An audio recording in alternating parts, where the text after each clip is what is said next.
Acreditamos na APA, né? Fomos voluntários da APA, construímos meios da APA nos remunerar e a partir daí a gente começou a construir uma APA, realmente mudar o patamar de atuação com muito mais agressividade, propósito. Esse é o trabalho da APA, né? A gente não está lá para restaurar as paredes, esse é um meio para que a gente atinja a transformação social por meio de vários pilares. E não tem como passar sem o apoio da comunidade.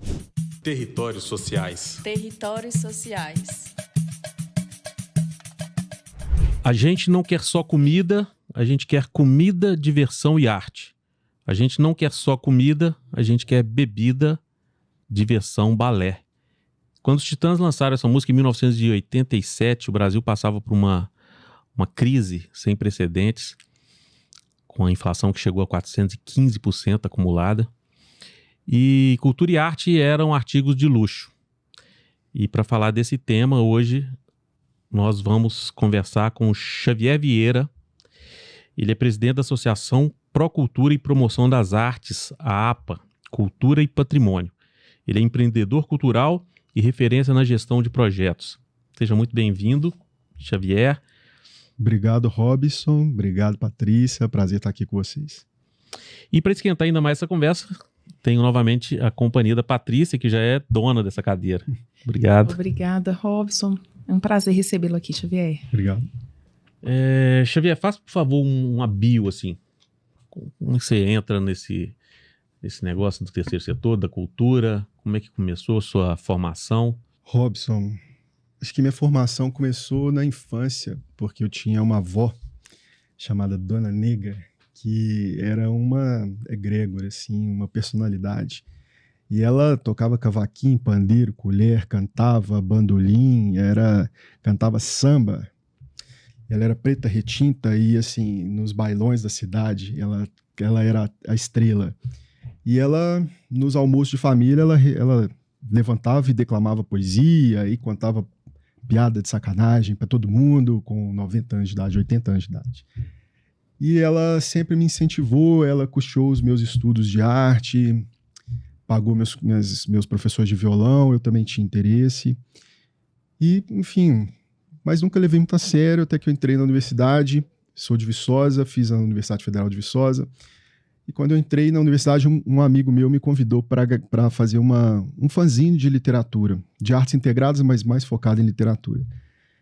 E eu não sabia nem de onde começar, ele me explicou que a gente tinha que vender patrocínio para colocar as marcas no jornalzinho e distribuir aquilo gratuitamente. A gente fez, e nós fizemos umas 25 edições, aquilo virou um case. A gente começou a organizar saraus, organizamos um movimento literário na cidade, as pessoas que gostavam de poesia começaram a se encontrar, começaram a escrever, começaram a declamar. E daí eu já comecei com esse meu amigo, Léo Lopes, a gente criou um evento juntos de artes integradas, que só tocava vinil, chamado Vinil Brasil. Legal. Tinha um quadro nesse evento chamado Troque Arte por Vinho, que era tipo um show de calouros que você subia no palco, compartilhava sua expressão artística e ganhava uma taça de vinho. E isso no meio universitário né, muito sucesso, legal. Né? Então, e eu fazia engenharia florestal, mas descobri que eu tinha que viver de arte. Descobri as leis de incentivo à cultura, estudei, aprovei alguns projetos e uma empresa de Viçosa, que é referência até hoje, que faz muita coisa muito boa, chamada Amar Produções, me convidou para trabalhar. E eu passei a ser elaborador de projetos, depois passei a fazer gestão, depois passei a fazer prestação de contas e consegui alcançar a cadeia de serviços dentro do setor de gestão cultural incentivado. Me mudei para Juiz de Fora, fiz alguns festivais lá, jazz, circo, enfim, tive alguns bons patrocínios, consegui Petrobras. E aí vim para Belo Horizonte, já ali antes de Copa do Mundo, também consegui fazer bons projetos aqui. Até que eu conheci a APA e fui voluntário da APA durante 7 meses, sou junto com o presidente que me convidou para assumir a diretoria financeira. Rodrigo Otávio Coutinho Filho, uma figura ilustre, assim, marcante na minha vida. Nós fomos os primeiros diretores remunerados da APA. A legislação tinha mudado há pouco tempo, não permitia que a diretoria fosse remunerada. E aí acreditamos na APA, né? Fomos voluntários da APA, construímos meios da APA nos remunerar e a partir daí a gente começou a construir uma APA realmente mudar o patamar de atuação com muito mais agressividade, propósito e objetivos claros, planejamento estratégico sistemático. Nos aproximamos da Fundação Dom Cabral para nos ajudar nesse processo. E eu me apaixonei perdidamente pelo terceiro setor, porque trabalhar por propósito é mais motivador do que trabalhar por dinheiro. Assim, o dinheiro é importante, ele vem, é uma consequência de um trabalho importante, inclusive, para o terceiro setor. Né? Muito importante para o terceiro setor. Mas a dinâmica de se relacionar com o que você quer entregar, pelo fato de ser o propósito da organização, me alimenta de uma outra forma. Então, hoje eu não me vejo muito distante do terceiro setor. A APA está num bom caminho, eu estou feliz com o que está sendo conquistado ali, construído. Acho que é mais ou menos isso. Que bom pra gente tê-lo no terceiro setor. Eu comecei citando essa música do Titãs, que era quase uma súplica, né? A gente não quer só comida, né? A gente quer comida, diversão e arte. O que mudou nesses quase 40 anos? Nossa, mudou muita coisa. Mudou muita coisa. Acho que a gente tem aí Primeiro, a produção artística, ela se diversificou extremamente e ela se pulverizou. Eu acho que essa é uma mudança marcante, advinda dos meios digitais, onde qualquer pessoa hoje é um criador de conteúdo, é um criador potencial de conteúdo artístico. O sistema de financiamento para esses criadores também é múltiplo, diverso. A gente tem hoje várias marcas que investem diretamente nesses criadores de conteúdo. E aí, gente, quando eu falo de criador de conteúdo, eu estou segmentando nos criadores de conteúdo artísticos, né? Enfim, tem criadores de conteúdo de todos os perfis. Eu acho que essa é uma mudança muito marcante, o fato de que você pode, com o seu celular, viralizar e fazer Nós temos vários poetas novos, criadores de conteúdo através da poesia, do cordel, músicos, artistas, enfim. Essa é uma grande vitrine, ela é muito nichada. Um ponto que eu vejo com delicadeza é que existe também muito ruído e concorrência pela atenção do público e muita oferta de conteúdo de baixa qualidade, que também é um reflexo da nossa falta de formação artística histórica, investimento histórico em formação artística no Brasil. Do ponto de vista de 40 anos, a gente tem aí o surgimento da Lei Rouanet, que centralizou e canalizou um volume de recursos sem precedente para a história e organizou, normatizou essa distribuição de recursos, que eu acho que é um ganho incrível para o Brasil, para o setor cultural. A gente tem aí uma profissionalização do setor cultural muito proveniente desses recursos. Antigamente, esse recurso chegava por artista e com a própria regulamentação e a evolução dessa legislação, esse recurso hoje ele tem que ser descentralizado, então a gente tem uma cadeia de serviços, contadores, advogados, mensuradores de impacto, comunicação, que o projeto exige para rodar, os patrocinadores, o mercado exige para patrocinar, o governo exige para aceitar uma prestação de contas. Isso foi muito benéfico, isso realmente alavancou e qualificou a produção cultural do Brasil. Algumas regras, como a contrapartida social, fez com que nós tenhamos democratização do acesso, as artes chegam nas escolas. E agora, com o advento do ESG, eu vejo as empresas totalmente focadas em utilizar esses projetos como plataformas de alavancagem dos seus indicadores que vão de meio ambiente, de sociedade e de governança, que para nós é extremamente benéfico do ponto de vista tanto de mercado quanto do ponto de vista social. Muito bom. Perfeito. Uma aula de gestão, hein? Do terceiro setor. Coisa boa. Xavier, a APA ela tem uma longa história de revitalização de espaços culturais e eu fico muito feliz de falar desse tema porque, de fato, a cultura precisa ser democratizada. Né? Isso é uma palavra que sempre aparece nos projetos e, de fato, né, ela precisa ser mais inclusiva. E aí, eu queria que você me falasse um pouco desse trabalho de revitalização desses espaços, qual é o impacto que isso tem nas comunidades, né, de alguma forma, e como essa revitalização desses bens culturais também reverbera de alguma forma na economia, né, local. Perfeito. Patrícia, tem muitas perspectivas na requalificação, na restauração de um bem. Primeiro, a gente parte do que aquele bem representa para aquela sociedade que a gente quer impactar. Vou dar alguns exemplos práticos que nós vivenciamos. Nós acabamos de entregar o Bicame, que é um aqueduto centenário em Nova Lima, que foi um dos grandes responsáveis pela tecnologia de extração do ouro no momento em que era necessário alavancar essa produção. O Bicame contribuiu para isso. E Nova Lima teve um desenvolvimento muito significativo a partir daí. Restaurar o Bicame, ele trouxe um sentimento de pertencimento para os moradores, porque ele foi eleito símbolo da cidade de Nova Lima. Olha que interessante. Um sentimento de que a cidade está bem cuidada, de que a memória daquela comunidade é importante. Nossos projetos são todos acompanhados de um programa de formação. Então, para as gerações mais velhas entenderem e perceberem que os seus filhos estão tendo um conteúdo que fala sobre a sua história, a formação da cidade, o que aquele monumento de uma treliça de madeira, que não é só isso, ele representa, é muito rico. Já no Amapá, nós estamos restaurando a Fortaleza de São José de Macapá, que é uma fortaleza portuguesa de 1770, e ela está na bandeira do estado. É uma coisa impressionante como ela é amada. Você entra num restaurante, tem uma maquete, ou um quadro, ou uma fotografia, uma pintura, ou uma fotografia da Fortaleza. Você vai no escritório de contabilidade, tem.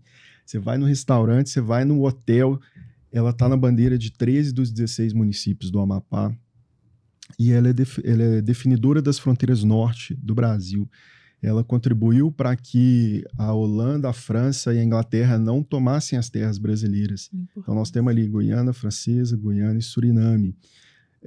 E nós fizemos uma escuta pública com aquela comunidade, e a gente percebeu que eles queriam que aquela história, além de se manifestarem sobre o que deveria ocupar fisicamente o espaço, vai ter um restaurante, a gente quer aqui uma cafeteria, um restaurante, a gente quer aqui um museu. O que foi mais rico para a gente é perceber que eles queriam que a história deles fosse contada lá, porque eles já ouviram 1000 vezes a história das grandes navegações, a história da colonização portuguesa, mas a história do amapaense que está ali no dia a dia, ninguém nunca contou. A história de quem construiu a duras penas, né, a custo de sangue aquele espaço, ninguém nunca contou. E esse monumento em especial, ele tem um potencial de indução turística que é absurdo, porque você desce no Amapá de avião, você está na Fortaleza. O aeroporto é ótimo, o Amapá tem Macapá, né, que é a cidade que abriga essa fortaleza, tem uma oferta turística qualificada muito sensacional. É o estado que tem a maior preservação de biodiversidade, de área florestal do Brasil. Então, você tem bons hotéis, você tem bons restaurantes, mas ele ainda não está no mapa global do turismo, e a Fortaleza, por ser candidata a Patrimônio Mundial da Unesco, tem esse potencial. Então, quando a gente pega e consegue organizar e alinhar várias partes interessadas para que um projeto desse aconteça, que é um projeto grandioso, a gente está pegando um equipamento que é um passivo para o poder público, que é um gerador de custo, que é um equipamento que está subutilizado, que é um equipamento amado e que tem uma história extremamente representativa para a comunidade ao redor, e transformar isso num ativo econômico, gerador de receita, indutor de turismo. Esse é o trabalho da APA, né? A gente não está lá para restaurar as paredes. Esse é um meio para que a gente atinja a transformação social por meio de vários pilares. E não tem como passar sem o apoio da comunidade. Então, escutas públicas, como nós fizemos lá no Amapá, são essenciais para que isso dê certo. Ao mesmo tempo, o investimento que nós faremos lá na Fortaleza vai gerar emprego e renda. A maior parte dos fornecedores são locais, até porque existe toda uma dimensão de logística que é complexa, formação de mão de obra local, qualificação de estudantes de arquitetura, engenharia de Macapá, fora a ocupação dos equipamentos. Então nós vamos ter lá um auditório, nós vamos ter um museu, nós vamos ter uma cafeteria, E tudo isso tem que ser operado por pessoas de lá. Não faz sentido. E todo esse turismo que chega de forma organizada e que vai sair da Fortaleza com uma dimensão de como, das histórias dos moradores, de como os moradores gostariam de ser representados lá dentro. Eu acho que isso tudo é muito rico e as pessoas vão sair de lá conhecendo muito mais o Amapá, a história do amapaense, do macapaense, do que numa simples visita. Já me deu vontade de ir lá. É maravilhoso, de ouvir, a gastronomia né, a é sensacional, eu sou apaixonado, assim, eles estão muito de parabéns. Então a gente já sabe que a APA tem uma atuação nacional, está em vários projetos no Brasil todo, mas eu queria trazer um pouquinho para cá, pro nascedouro da APA, né? Tem uma ligação estreita com o Palácio das Artes. Queria que você falasse um pouquinho dessa importância do Palácio das Artes para a APA e vice-versa. A APA nasceu a partir de um grupo de personalidades, como a Associação dos Patronos do Palácio das Artes, para apoiar ações do Palácio das Artes. E esse grupo contribuía com um recurso mensalmente que o Palácio das Artes utilizava para pequenas questões, né? Pagar uma moradia de um maestro, um apartamento para um maestro convidado, alguma coisa assim. Com o advento das leis de incentivo à cultura, principalmente a Rouanet, a APA teve uma atuação mais estratégica na elaboração e gestão de projetos e entrega dentro do Palácio das Artes. Até hoje, a APA atende o Palácio das Artes, é um cliente, um parceiro estratégico, prioritário para nós, faz parte da nossa história. Muito da projeção da APA vem de um portfólio que a APA só pôde construir por ter essa parceria com o Palácio das Artes. Então, hoje nós temos, sei lá, 30 óperas correalizadas com o Palácio das Artes, eu não sei o número exato, tá, gente? Mas são muitas óperas, são 30 anos de parceria muito estreita. Legal. Mas eu acho que o mais relevante é dizer a grandeza do Palácio das Artes, não só para Minas, mas para o Brasil. A gente tem, sem dúvida, um dos maiores complexos artísticos da América Latina. A gente tem aqui em Belo Horizonte um complexo com 7 galerias de arte, 3 teatros, um cinema, uma escola profissionalizante para 2.000 vagas, em cursos técnicos de formação de artes e tecnologia do espetáculo, um centro de produção de cenários, figurinos, que também é um centro de formação, e a gente tem uma casa da fotografia. O Palácio das Artes abriga a Orquestra Sinfônica de Minas Gerais, o Coral Lírico de Minas Gerais, a Companhia de Dança Palácio das Artes, e trabalha em 3 perspectivas de formação, ou seja, forma público e artistas e técnicos, promoção, ela cria eventos com toda essa estrutura, e difusão, ela cede os seus espaços para que outros artistas difundam sua arte. E, assim, girar tudo isso, fazer parte, a APA é uma pequena engrenagem em todo esse motor, mas fazer parte disso para nós é uma alegria, é muito honroso, são muitos desafios, né? Trabalhar com a gestão de recursos públicos nos impõe uma série de critérios benéficos, mas que são extremamente rigorosos, e a gente se adaptar a tudo isso na dinâmica, na velocidade que a produção de um festival de cinema exige, que a produção de uma ópera exige, lidando com questões de criatividade e subjetividade desses sujeitos, de um curador, um cenógrafo que está lá e teve uma ideia que vai engrandecer muito o espetáculo. Esse é o nosso desafio, esse é o nosso dia a dia. Eu vejo e sinto o Palácio das Artes numa crescente, e a gente contribui para isso, de visibilidade, de atingimento do propósito, de causa, de chegar até as pessoas. A gente tem políticas específicas para isso, e trabalhar nessa democratização é um dos pilares do Palácio das Artes. Então, tudo que a gente faz lá são mais ou menos 10 entregas por dia, gente. Você chega lá, você tem 7 galerias, dessas 7, tem 4, 5 estão abertas, com exposições específicas. Sempre tem alguma coisa acontecendo nos teatros, não só no Grande Teatro Cemig Palácio das Artes, mas também nos outros 2 menores. Você pode acessar esses teatros menores como artista, né? Então, assim, é uma alegria, é um parceiro muito especial para nós. Que bom, que tenha vida longa essa parceria. Vida longa. Você já até respondeu minha outra pergunta, falando desses desafios aí, dessas parcerias com o poder público para tudo acontecer. E eu gostaria que você falasse um pouco de um outro projeto, também vultuoso, aí com a Embaixada do Brasil na Itália e no Vaticano. Conta pra gente essa história, de que maneira vocês estão envolvidos. Fala um pouquinho aí. Tá bom. Patrícia, essa é também uma outra grata surpresa que nós tivemos, o desfecho, o desenrolar dessa possibilidade. Há muitos anos, eu ainda não estava na APA, alguns anos, acho que 2012, a APA fez uma parceria através da Fiat com a Embaixada do Brasil em Roma. E essa parceria ela se desdobrou nas grandes exposições italianas aqui em Belo Horizonte. Caravaggio, Michelangelo e em grandes... Você lembra? Foram um marco aqui. Tinha o patrocínio da Fiat, a APA era a gestora realizadora e a Embaixada do Brasil em Roma articulava isso para acontecer e também recebia lá, articulava o envio das obras e essa, né, enfim, organização dos preios locais e recebia espetáculos brasileiros na Embaixada. Isso deu muito certo e é uma parceria que nós estamos retomando para o ano que vem. Então, hoje nós temos um projeto com as duas embaixadas do Brasil em Roma e Embaixada do Brasil junto à Santa Sé, que vão ofertar 2 anos de programação em Roma e no Vaticano. Porque nós temos 2 anos extremamente importantes para a Itália e para o Vaticano. O ano que vem é o ano do jubileu em Roma, é um ano sagrado para os católicos, acontece de 25 em 25 anos, e Roma vai receber 30 milhões de turistas a mais do que o normal.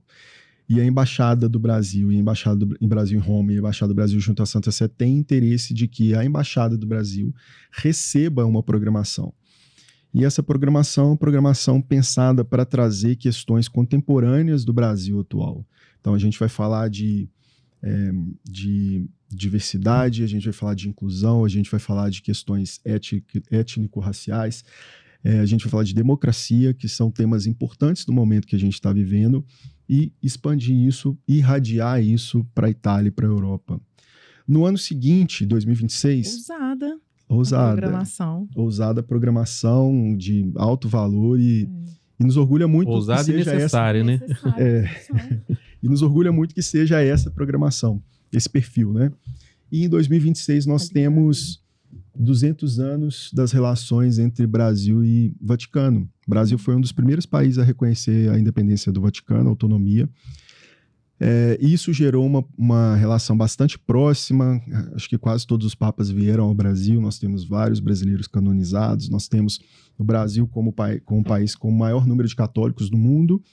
E estreitando essas relações e celebrando essas relações de 200 anos, nós vamos ofertar 1 ano de programação, junto também com essas 2 embaixadas. Nós estamos em fase final de captação, já temos as empresas investidoras de um montante que, enfim, o projeto vai acontecer. Então, estamos bastante felizes. Representar o Brasil fora através de uma parceria com as 2 embaixadas, mais o Itamaraty, ainda mais nesse perfil de programação, para a gente é muito, muito bacana, nos dá orgulho de estar aqui representando, sermos uma organização mineira nesse lugar. É importante falar isso. Você falou, a gente estava aqui, antes de começar o programa, você estava falando que tem uma história da missa crioula que um dos pedidos do Vaticano para nós foi inserir a Missa dos Quilombos. Missa dos Quilombos. Milton Nascimento e Wagner Tiso dentro dessa programação. Que legal isso. E que me chamou a atenção positivamente. Né? Outra demanda foi a exposição do mestre Aleijadinho, que é um dos poucos grandes mestres que a Santa Sé reconhece fora da Europa como um grande mestre. E nós também faz parte da nossa programação. Que legal. Eu não tenho como não falar desse assunto que está estreitamente ligado à arte e à cultura no Brasil. É um pouco polêmico, mas a gente precisa falar, que é a Lei Rouanet. E você já falou um pouco, né, esclareceu bastante, mas eu acho que é legal a gente falar, porque é um dos mecanismos de renúncia fiscal mais criticado e menos compreendido. E como vocês são a 14ª, né, maior captadora de recursos para financiamento via Lei Rouanet, queria que você me falasse um pouco mais sobre esse dispositivo, por que ele é tão criticado e como, se há forma de melhoria. Queria que você falasse um pouquinho sobre isso. Robson, eu adoro falar sobre isso. Por isso que eu perguntei. Adoro falar sobre isso. Eu sou na minha vida pessoal e profissional, eu sempre acredito que sempre dá para melhorar. Não é só para a Lei Rouanet, eu acho que é para tudo, né? A Lei Rouanet é, sem dúvida, um grande ganho para o setor cultural do Brasil, é um grande ganho para a sociedade brasileira, porque nos permite ofertar todo esse volume de conteúdo gratuitamente ou a preços baixos, né? Nós temos ali um coeficiente de custo-benefício, que é um critério do projeto, que para você ultrapassar esse coeficiente de custo-benefício, você tem que ter justificativas específicas e o Ministério da Cultura tem que validar. Então, em regra, a gente tem que obedecer um valor de bilheteria.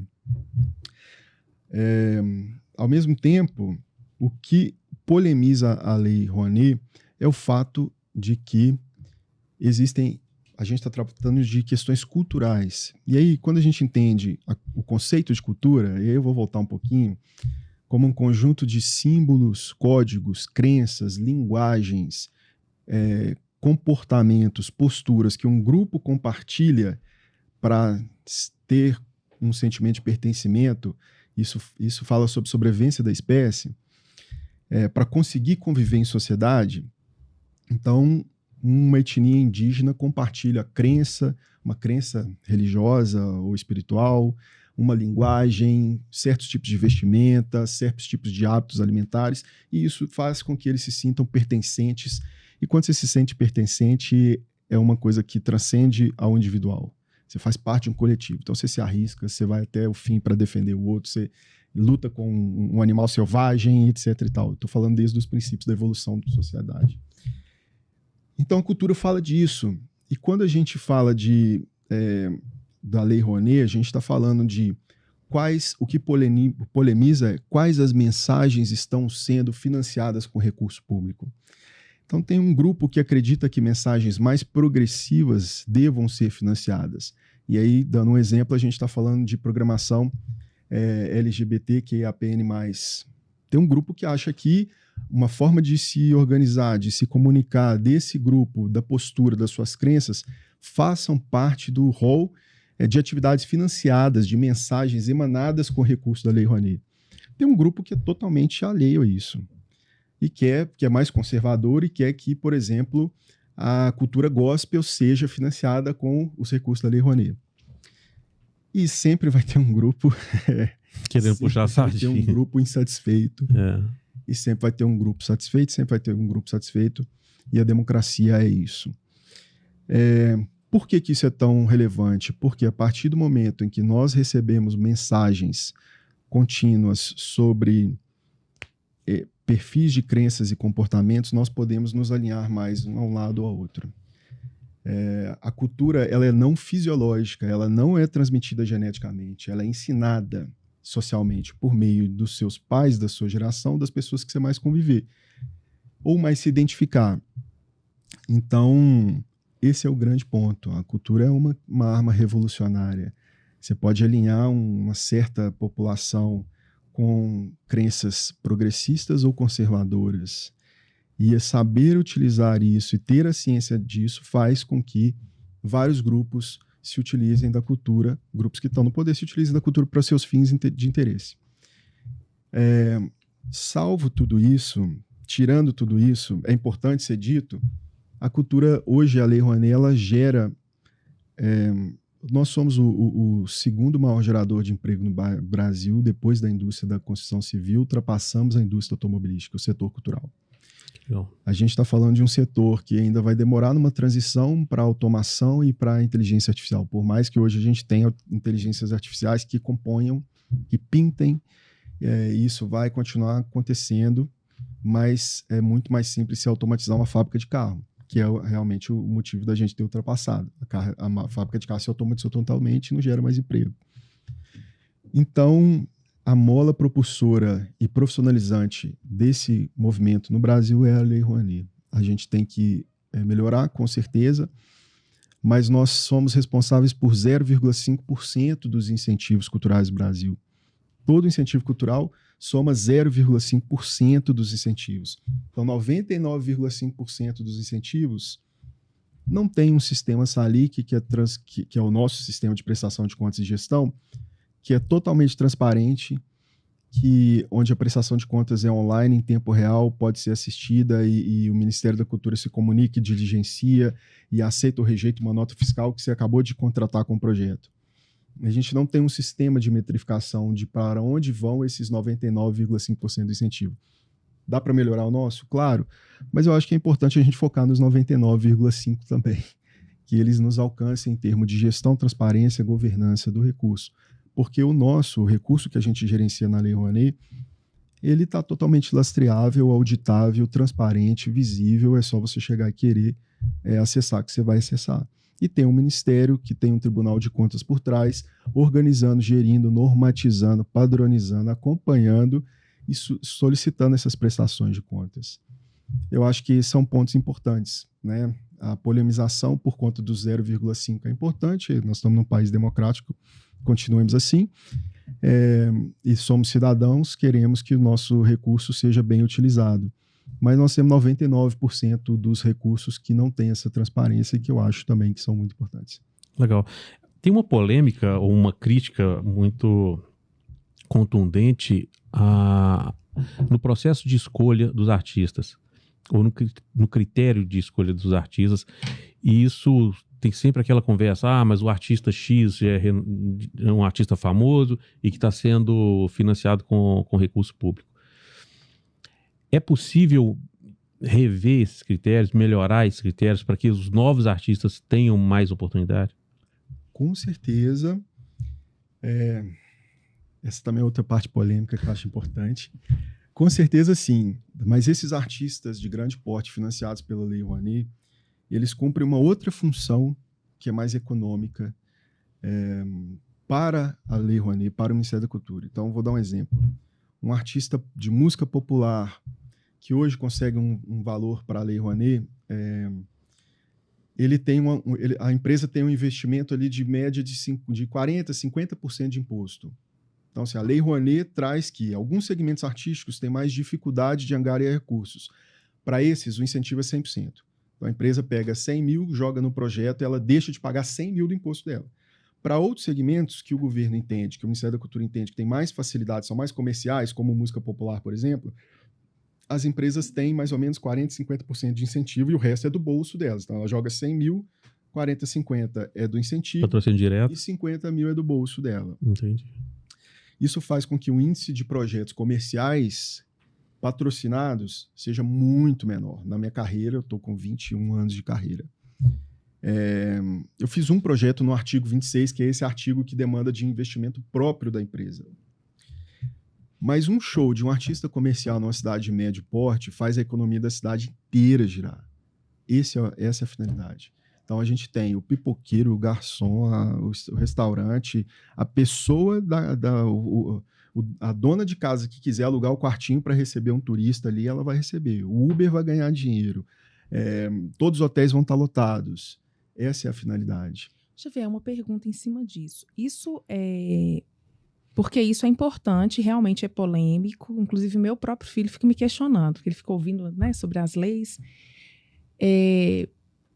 Isso poderia ser uma contrapartida, porque também trabalhando em comunidades do interior, eu já vivenciei, né, o artista famoso, e realmente é isso mesmo. A cidade para, é uma movimentação, restaurante lotado e assim, né, as pessoas se mobilizando ali para atender ao evento que vai acontecer. Mas como evidenciar essa contrapartida? Aí é um questionamento, tá? Mesmo, ou uma reflexão. De forma que, de fato, demonstre isso como resultado. Porque é questionável. E trabalhando com organizações menores do terceiro setor, assessorando, que também trabalham com cultura, e que muitas vezes a própria informação, a capacitação para esses artistas, né, ou instituições, a informação ainda é muito básica, então elas não conseguem nem elaborar um bom projeto, né, se não tem uma capta, né, uma assessoria para captar. Por outro lado, você tem essa questão, né, dos grandes que têm essa capacidade comercial e de investimento, que movimentam também de uma outra forma. Essa informação não é tão transparente da forma como você traz. Ela é muito difícil de ser mensurada. O caminho é um relatório de impacto. O caminho é um relatório de mensuração de impacto. Existem várias empresas especializadas nisso. E é uma ferramenta de evolução até de políticas públicas essencial para que um grupo entenda se aquele investimento naquele artista deu resultado ou não. A gente tem algumas ações sobre isso, algumas informações sobre isso. Um show da Madonna no Rio de Janeiro elevou o PIB do Rio de Janeiro. Isso é impressionante, são marcas históricas. Mas para a gente mensurar, a gente tem que ter uma pesquisa minuciosa de taxa de ocupação de leitos nos hotéis, comparativo do que os restaurantes venderam naquele período em relação aos meses anteriores ou ao mesmo período do ano passado. E hoje nós vivemos num apagão de dados. A gente está começando, não tem uma cultura de dados. É impressionante o volume de riqueza que é gerado em eventos dessa grandeza, mas também é impressionante a nossa dificuldade de demonstrar. E sim, isso vulnerabiliza a Lei Rouanet e faz com que a gente seja questionado como um setor que custa. Mas, na verdade, nós temos uma pesquisa da FGV que mostra que eventos culturais incentivados, que são indutores, geradores de turismo, eles revertem, em média, R$13 para a sociedade a cada real investido. É um investimento que faz muito sentido do ponto de vista público, do ponto de vista governamental. Sim. Você investir 1 milhão, vai gerar 13 milhões ali naquele período, porque aquela indução de turismo é gratuita, mas a pessoa vai gastar um Airbnb, vai gastar um hotel, vai arrumar um camping para ficar, ela vai comer, ela vai se alimentar ali, ela vai comprar souvenirs, ela vai, enfim, demandar serviços ali dentro. Só que o nosso setor, diferente de outros da economia, ele é um setor pulverizado. Nós estamos falando do grande produtor, de uma grande organização como a APA e do DJ no Amazonas, que fazem o setor cultural. Então, trazer todo mundo para essa métrica e conseguir contabilizar dados desses espetáculos é um enorme desafio. Assim. Sim. E esse é o ponto. Isso para nós seria excelente, porque a gente passaria a nos comunicar com os nossos públicos, inclusive os que são contrários ao mecanismo, de uma forma muito mais objetiva. Exatamente. Né? Com métricas, números, resultados. Gente, colocar esse recurso nessa ação, você vai reverter isso aqui em resultado. E aí não tem muito onde correr. A discussão fica simples. Mas eu sou um defensor ferrenho da Lei Rouanet, mas também identifico que há possibilidade de melhora. E aí, quando a gente fala da indução da economia, eu não tenho dúvida disso, tem números que mostram isso, mas nós estamos falando de democratização da cultura. Então, quando você traz um grande artista que elevou a economia na cidade X, aquele pequeno produtor cultural, como que ele está sendo atingido? Então, assim, aquela pequena obra, aquele teatro menor lá no Amapá, como que ele consegue chegar ao acesso a esse recurso? A dificuldade que eu vejo é sempre de acesso. Então a grande marca quer patrocinar o artista A ou B por questões óbvias de contrapartida de marketing e tal. Mas você acha que não teria como melhorar isso para que, sei lá, na criação de um fundo onde o artista X foi beneficiado, o grande artista, então vamos tirar um pedacinho aqui para esse artista menor? Robson, são políticas culturais com finalidades distintas. E eu fico feliz de dizer hoje que a gente tem caminhos para os pequenos artistas, porque realmente a Lei Rouanet é um caminho difícil para os pequenos artistas. É um caminho cheio de obstáculos, onde as empresas têm um poder de decisão e não adianta você ter um projeto maravilhoso que não esteja coerente com as políticas de interesse das empresas. Uhum. É uma lei onde o governo relegou às empresas a decisão de o que deve ou não ser financiado e as empresas têm finalidades específicas e não é fazer cultura. Então, assim, isso tem que estar alinhado com os objetivos das empresas. E a gente tem como fazer isso. E tem como fazer isso sendo um pequeno artista. Mas é complexo, não é simples. Além disso, o acesso ao recurso demanda do acesso às empresas, que também é difícil. Se falar com a pessoa correta na empresa e mostrar o seu projeto, se ele não estiver muito alinhado, é perda de tempo para o artista e para a empresa. E a gente não tem um setor de captação de recursos profissionalizado no Brasil, você sabe disso. A gente trabalha muito, a gente tem empresas, pessoas profissionalizadas, mas a gente não tem a profissão nem regulamentada. Eu acompanho uma discussão da ABCR, Associação Brasileira de Captadores de Recursos, exatamente nesse sentido. de regulamentar a profissão de captador de recursos no Brasil. Bom, fato é que a Lei Rouanet antes tinha o Fundo Nacional de Cultura, eram 3 perspectivas da Lei Rouanet, a forma como ela foi escrita. Fundo Nacional de Cultura, que chegaria nos pequenos produtores em projetos que não têm interesse comercial para as empresas. A Lei Rouanet em si, que chegaria nas empresas para esse nicho de projetos de produtores culturais, mainstream, profissionalizados de cada segmento artístico. E o FICART, onde o Estado financiaria, o fundo financiaria um investimento do empreendedor. Então, eu poderia usar o FICART para construir um teatro e pagar o FICART. É um fundo reembolsável. Essas são as 3 perspectivas da Rouanet para atingir investidores, empreendedores, empresários com o FICART, um fundo reembolsável, pequenos projetos e projetos menos comerciais com o Fundo Nacional de Cultura e a Lei Rouanet, que seria esses mais mainstream de cada segmento que conseguem dar visibilidade para as marcas. O FICART e o Fundo Nacional nunca funcionaram, o FICART nunca foi regulamentado. Mas agora a gente tem a PNAB e a gente tem a Lei Paulo Gustavo, que estão chegando aos pequenos artistas. E é importante que os pequenos artistas vejam essas oportunidades como degraus para se estruturarem, para se profissionalizarem, para alcançarem novos patamares, para que eles possam vir a alcançar a Lei Rouanet e outros mecanismos de financiamento que a gente também não tem o hábito de utilizar no Brasil, mas existem. Fundos, editais internacionais que demandam de portfólio, né, e de boas gestões de recursos públicos, de chancela de boas gestões, né, de recurso público, prestações de contas aprovadas, esse tipo de coisa, recurso direto para fazer campanhas específicas, comercialização e monetização via plataformas de streaming, via YouTube. A gente tem hoje várias perspectivas. E nenhuma é simples. Não é querendo desanimar, não. Mas antes a gente tinha menos caminho para os pequenos. Hoje eu vejo que, dessa forma. Hoje a gente tem mais caminho para os pequenos.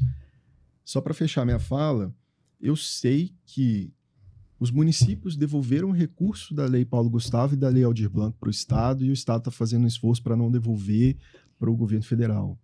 Então a gente não está conseguindo absorver. Desastroso. O setor não está conseguindo absorver o volume de recursos que veio. Tem que entender. Falta de projeto.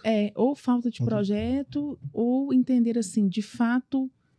Porque são editais muito simplificados, né? Lei Paulo Gustavo é muito, muito simples.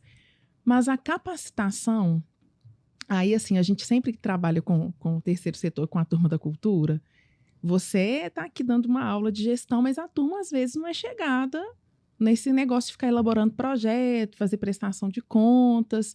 Então a gente precisa entender se de fato onde tem esse gap, assim, está devolvendo por quê? É falta de projetos elaborados, submetidos? O problema está na formação dos artistas ou de fato porque não tem demanda, que eu acho um pouco complicado, né? Porque cultura, para a gente que trabalha no terceiro setor, ela é um meio de prevenção maravilhoso, né? Como educação, como esporte, então é muito necessário. Patrícia, eu acredito que artista tem que produzir arte. Eu acho que a segmentação é o caminho. Se você precisa elaborar um projeto e você não tem afinidade com a elaboração de projetos, você tem que contratar alguém que seja muito bom em fazer projetos. Você tem que contratar alguém que seja muito bom em fazer gestão. Você tem que ter um contador que você confie, que vai te orientar corretamente, porque a gente está falando de recurso público e a gente tem que gerir recurso público com mais cuidado com o que a gente gera o nosso. Você tem que ter alguém que vai fazer sua prestação de contas que seja impecável. Eu acho que esse é um problema do setor, né, nosso setor. O artista ele quer fazer tudo, quer cuidar da sua mídia social, quer cuidar da sua imagem, quer cuidar dos seus projetos. E, gente, eu venho de um lugar que isso não existe, nunca consegui fazer isso na minha vida. Então, vamos diversificar. Eu penso que multiplicar é dividir. Então, você tem que ter um grupo, você tem que ter uma equipe com a qual você trabalha. Você é uma peça dessa equipe. Você gera o conteúdo, mas você depende da pessoa que faz o pagamento. Você depende da pessoa que pede a nota fiscal lá para o seu fornecedor, do produtor que sincroniza as agendas para a sua atuação acontecer. E eu vejo dessa forma. É claro que tem várias dessas partes que não têm uma oferta, né? Eu estou me deparando agora com o audiovisual saturado quando sai, por exemplo, a Lei Paulo Gustavo, porque o audiovisual está todo focado nessa Lei Paulo Gustavo. E a gente volta nas questões de base, formação técnica, formação profissional, enfim. Mas esse é o movimento, esse é o que a gente tem, e a gente trabalha com o que a gente tem, não dá para ficar sofrendo. Então, vamos trabalhar com uma equipe que é menos sênior, mas onde cada um tem o seu papel bem definido, porque senão não acontece. Senão não acontece. Você tem que cuidar do seu filho, você não sabe fazer projeto, você vai fazer projeto, não vai dar tempo, e o projeto não vai ficar bom, e você vai diminuir as suas chances, e talvez você seja um excepcional artista, mas seu projeto faltou um documento, ou você não falou um indicador que era importante, e você não pontuou, dinheiro não vai para sua conta, para o seu projeto, para sua entrega. Eu vejo assim, tem que trabalhar com a equipe. E você falando isso, me vem à cabeça uma coisa que eu acho que a gente tem uma cultura de subdimensionar os valores, né? Então, assim, eu acho que o artista, ele vai muito tímido. Olha, meu projeto custa tanto, mas ele está colocando um custo praticamente dele ali. Esquece do marketing, do contador. E aí, quando a gente... E alguns artistas são muito criticados... Então, aí quando você vê um projeto da Maria Bethânia, que é para produzir poesia, custar alguns milhões, todo mundo fala, poxa, mas isso não dá. Mas ninguém... Porque não é só a poesia, né? Não é só a publicação da poesia, tem toda uma cadeia por trás disso. E eu acho que a gente está precisando melhorar ainda essa cultura, mas acredito que isso vai melhorar, né? Acho que a própria criação da lei, a aprovação da lei, já é o primeiro passo para que as coisas comecem a se adaptar. A gente tem um grupo de artistas, como a profissão de artista demanda várias regulamentações, a gente tem uma dificuldade de precificação. Isso é estrutural. Então, é difícil para o artista chegar num valor do trabalho dele. E a gente tem um problema de profissionalização que faz com que o artista também tenha dificuldade de delimitar qual que é o trabalho dele e qual que é o do coleguinha. Então, isso tudo vai se sobrepondo com uma sociedade que não é formada para reconhecer a arte como nós gostaríamos que fosse. A gente não tem formação artística, né, nas escolas de uma forma contundente, que faz com que as pessoas saibam diferenciar o que é um bom músico, o que é um mau músico, o que é um bom pintor, o que é um mau pintor. A gente passa por tudo isso. E aí, quando você chega para cobrar de uma forma desestruturada, com essas lacunas, os preços parecem subjetivos. Além disso, qual que é o valor? É o valor da obra ou o valor do impacto? Também tem essa discussão. Um artista que tem uma obra X está cobrando pela obra ou pelo impacto que ele vai causar em uma rede, uma cadeia de fornecedores, serviços e economia de uma cidade, de um estado ou de um país? Então é subjetivo, não é simples, não. E eu tenho muito cuidado quando eu avalio o preço de projeto, porque, como você falou, você citou a Maria Bethânia, que é uma figura em conteste, mas quais são todos os produtos que estavam ali dentro do projeto dela? Ela ia fazer uma turnê, eu não sei, eu não li esse projeto, eu vi esse projeto ano passado, tem alguns anos essa história. Quais são todos os produtos? Ela ia fazer um videocast, ela ia fazer um documentário, ela ia fazer tudo junto, ia fazer uma turnê, eu não sei exatamente. E aí a gente consegue ter a dimensão da envergadura do projeto dela. Porque da qualidade, falou Maria Bethânia, a gente sabe que ela está trabalhando com os melhores profissionais, melhores prestadores de serviços, melhores técnicos, melhor equipe de produção, porque é o nome dela. E o nome dela vale muito. Então, eu acho que é delicado nós nos colocarmos em situação de julgador sem que a gente tenha ali uma...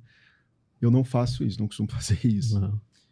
Concordo que nós temos muito para avançar. E o setor cultural é um oceano azul de oportunidades. O terceiro setor tem um oceano azul de oportunidades. Eu brinco que cada lacuna social é uma oportunidade para o terceiro setor. E, infelizmente, então, são várias. Tem muita oportunidade do ponto de vista de acessar lugares onde o poder público não alcança, onde as empresas não alcançam, e ali é onde nós somos mais necessários. A evolução, muitas vezes, dessas políticas públicas, elas são dissonantes das nossas expectativas. Como setor privado, a APA é uma organização privada sem fins lucrativos, tem a ambição de chegar e resolver e fazer acontecer. E aí eu me deparo com a realidade, né? Tem uma legislação que ainda não está madura o suficiente. O marco regulatório é de 2016, se não me engano, 2016 e foi implementado de forma gradual em estados, municípios e federação. Então, existe uma cultura de gestão de terceiro setor que está sendo construída após esse marco regulatório, que para nós foi muito benéfico. Organizou esse setor, normatizou, padronizou as relações do público com o terceiro setor. E hoje a gente contribui para que isso aconteça e acelera isso. Mas ainda falta muito. É o famoso curtir a estrada. Que bom que a gente está trilhando essa estrada. Isso. E depois dessa aula de cultura, de arte, de gestão, eu termino com uma frase do Ferreira Goulart, que diz que a arte existe porque a vida não basta. É isso mesmo, Xavier? É isso mesmo.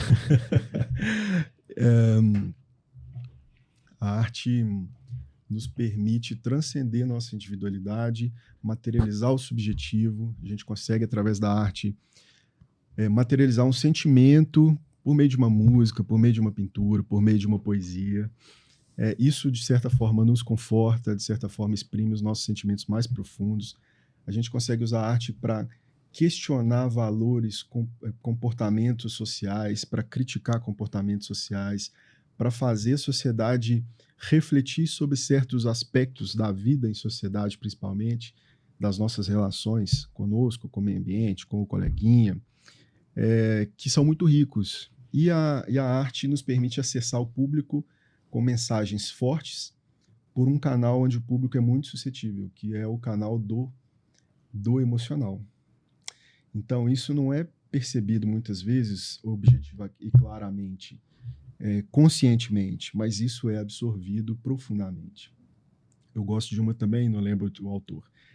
A arte perturba os calmos e acalma os perturbados. Que legal. E são várias funções e fico feliz de estar nessa engrenagem com uma turma legal que a gente tem na APA. Muita gente boa, comprometida, que acredita nisso também. Muito bom. Bom, depois dessa frase super interessante, né, que a gente vai descobrir quem que é o autor dessa frase, eu queria deixar o microfone aberto, Xavier, para você passar os contatos da APA, os canais, site, Instagram. Fique à vontade. Obrigado, Robson. Obrigado, Patrícia. Prazer estar aqui com vocês. Muito obrigado pelo convite, por esse espaço. Todo mundo está convidado a acompanhar a APA pelo Instagram, a APA Cultura e Patrimônio, APPA, são 2 P's, APPA Cultura e Patrimônio. Minha rede é o Xavier Vieira. Nós também estamos no YouTube, no LinkedIn. Bom, então as empresas que queiram ajudar, conhecer o trabalho da APA, patrocinar projetos, fica aí o recado, nós vamos colocar o endereço na imagem. E é isso, chegamos ao final de mais um episódio super rico, eu adorei, queria que tivesse mais tempo, assim, aprendi muito. Obrigado, Xavier, obrigado, Patrícia. Obrigado. E obrigado a você por compartilhar, por acompanhar esse conteúdo com a gente. E eu te peço novamente que curta, que compartilhe, que faça seus comentários. Muito importante a participação de todos. Um abraço. Territórios sociais. Territórios sociais. Territórios sociais.